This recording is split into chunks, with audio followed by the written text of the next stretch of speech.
Bon, là, on y va sur les sujets, justement, actualité paranormale. Le premier, j'avoue, quand tu m'as proposé ça, j'ai dit oui, je veux tout savoir. On aurait trouvé la tombe du Père Noël. Le Père Noël existe, Christian? Oui, d'ailleurs, c'était ça amusant parce que, bon, quand on parle du Père Noël, il faut comprendre que l'image qu'on en a de manière populaire, c'est un composite de différents éléments. On a donc des cultes païens qui ont inspiré le Père Noël. On a un évêque du 4e siècle, qui est Saint-Nicolas, qu'on associe au Père Noël. Et on a également une image très populaire fabriquée par Coca-Cola dans les années 50, oui. Le fameux Père Noël avec la barbe blanche et le costume rouge. Donc, c'est une image composite. Mais à l'origine, là, si on essaie de décanter cette image-là, l'un des personnages les plus importants du mythe, c'est Saint-Nicolas. Donc, qui est-il, ce Saint-Nicolas? C'est un évêque de l'Église orthodoxe grecque. Et on sait, il est né à la fin du 3e siècle, décédé au début du 4e siècle. Et il est souvent représenté, on le présentait comme étant le protecteur des enfants. Il est souvent représenté dans des illustrations ou des gravures comme accompagné du Père Fouettard, donnant des cadeaux aux enfants sages. Donc, on a bien compris ici l'ancrage du mythe du Père Noël. Oui, oui. Mais qu'en est-il du personnage lui-même? On sait, Saint-Nicolas, c'est un évêque très important de l'Église orthodoxe. On sait qu'il a vécu en Turquie. On raconte au moment de son décès, on l'a inhumé dans un mausolée, en fait, une tombe très spéciale, un gros sarcophage à Myre, qui se trouve en Turquie, ville qui n'existe plus, qui a été rasée.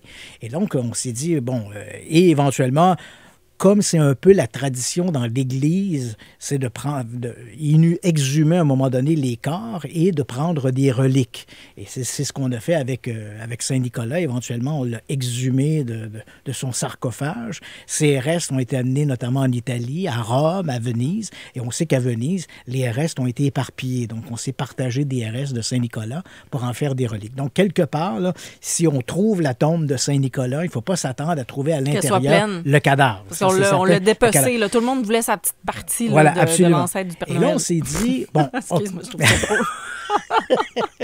Et là, on s'est dit, OK, mais pour l'histoire, où a-t-il été enterré exactement et est-ce qu'on peut retrouver la tombe de Saint-Nicolas? Alors, l'affaire commence en 1989. Comme la ville de Myre n'existe plus, c'est aujourd'hui la ville d'Antalya, en Turquie. Donc, on sait qu'en 1989, il y a un groupe d'archéologues qui se sont intéressés à une espèce de monastère qui est là. Et on a découvert que le monastère avait été construit sur une ancienne église. Et déjà là, en faisant des fouilles, on a trouvé une annexe. Et là, on s'est dit, voilà, ça semble être une annexe plus ancienne qui remonterait au 2e, 3e siècle. Peut-être la fameuse, et comme Antalya est l'ancienne ville de Myre, on s'est dit, c'est peut-être l'endroit où a été inhumé le fameux Saint-Nicolas. Donc, on a continué à faire des travaux. Ces travaux-là sont menés par une équipe d'archéologues de la ville d'Antioche. Et déjà en 2022, à force de déblayer l'endroit, on est arrivé à la conclusion que c'était bel et bien l'église où Saint-Nicolas avait été inhumé. Mais là, on était en 2022. Là. Quand on a commencé là, on se doutait que c'était ça. On se doutait que c'était le bon endroit. On cherchait ça, précisément, cette tombe. Tout à fait. Ça correspondait aux données historiques et archéologiques que l'on avait. Et puis, voilà que le 6 décembre dernier, fête de la Saint-Nicolas, d'ailleurs. Nous, on le fête le 25 décembre, mais chez les Grecs orthodoxes, la fête de Saint-Nicolas, c'est le 6 décembre.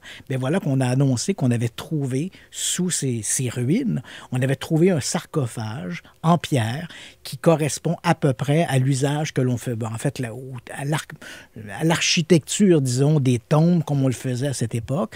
Donc, on a un grand sarcophage en pierre. Le couvercle, il est fait avec des pentes de chaque côté, comme c'était la tradition au 3e et 4e siècle. Jusqu'à maintenant, on est en train de dégager cette entrée-là. Il semble qu'on soit à l'entrée, au début de ce qui apparaît comme une chambre funéraire. Ce sarcophage semble être le plus important à partir des relevés, parce qu'on a envoyé comme des ondes dans le sol pour avoir une espèce d'image rayon X du sol. Donc, on a pu établir qu'il y a plusieurs sarcophages. Le plus important est celui qui se trouve à l'entrée de la chambre funéraire. Et ce sarcophage, le plus important, même si aujourd'hui on a remonté, je dis aujourd'hui, il y a quelques jours, on a remonté une plaque sur laquelle malheureusement il n'y avait pas d'inscription, mais l'importance du sarcophage et sa position semble bel et bien semble, en tout le moins, confirmer les éléments historiques que l'on avait sur la tombe de Saint-Nicolas. Donc, mais s'il n'y a pas de plaque ni aucune indication, sur quoi on peut se baser pour dire c'est celui-là? Donc, éventuellement, j'imagine qu'on va probablement ouvrir le sarcophage, voir si à l'intérieur, il y a des restes humains. S'il y a des restes humains, déjà, c'est une mauvaise nouvelle, parce que s'il y a des restes humains, ça ne peut pas être Saint-Nicolas. Parce que théoriquement, on l'a dépecé. On l'a dépecé pour le transférer. Donc, mais on imagine qu'à l'intérieur de la crypte, tout ça, parce qu'il faut savoir que la ville de Myre est disparue parce qu'il y a eu des inondations très importantes et toute la ville a été ensevelie sous du limon. Là. Donc, on s'imagine qu'à force de dégager la crypte, on va sûrement mettre à jour des informations, des éléments qui vont permettre de déterminer si oui ou non il s'agit bel et bien de la crypte où on a enterré Saint-Nicolas. Mais déjà, au moment où on se parle, les travaux sont menés depuis 1989. Depuis 2022, on a à peu près la certitude qu'on est dans la bonne église. Maintenant, il reste à savoir ce que va nous apporter les prochains travaux archéologiques. Qu'est-ce que ça peut changer de faire cette découverte-là? Exemple, on est sûr que c'est bon, ce sarcophage, c'est cette tombe, puis on le prouve. Qu'est-ce que ça va? Je pense que dans la culture populaire, ça ne changera pas grand-chose. C'était un peu amusant de voir l'article qui paraît dans la presse. On a trouvé la tombe du Père Noël. Mais éventuellement, on comprend que pour les historiens, les archéologues, et particulièrement ceux qui s'intéressent à l'histoire de la religion orthodoxe, ce sont des éléments phares. C'est un personnage important, ce Saint-Nicolas. Donc, on aura une vision plus précise de l'endroit où il a été inhumé et de l'Église, à quoi elle devait ressembler à l'époque. Et peut-être aussi des cultes qu'on y tenait. On connaît les cultes orthodoxes de l'époque, mais c'est toujours intéressant lorsqu'on est à l'intérieur de la bulle, on peut voir à quel point parfois certaines croyances que l'on avait ou certaines visions qu'on en avait ou interprétations peuvent être transformées à partir d'éléments archéologiques qu'on trouve sur place.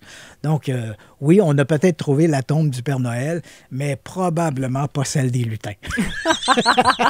Christian Page, journaliste spécialisé en actualité paranormale.